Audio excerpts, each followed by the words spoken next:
We have new information tonight about the, quote, numerous emails Deschutes County Sheriff Shane Nelson received requesting a public statement on the status of Sergeant Kent Vander Kamp.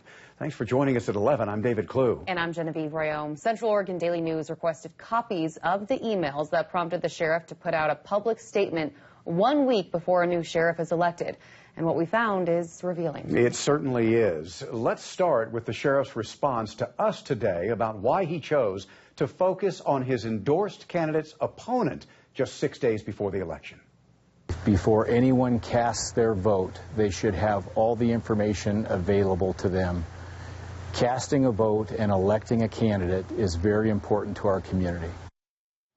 All of that information the sheriff wants you to know is about Sergeant Vander Kamp. Vander Kamp is running against Captain William Bailey, the man Nelson has endorsed for sheriff.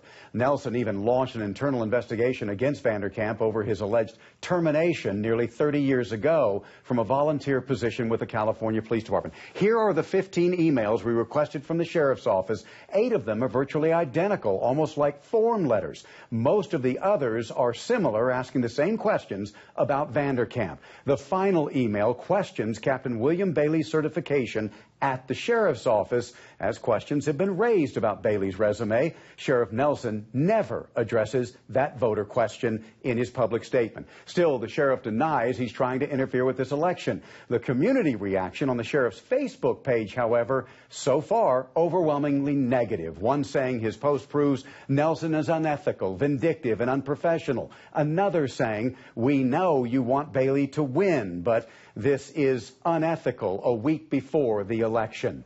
And let's not forget, back in 2021, the sheriff's office lost a $1 million federal lawsuit filed by a deputy who ran against Nelson, claiming he was retaliated against and later fired by Nelson.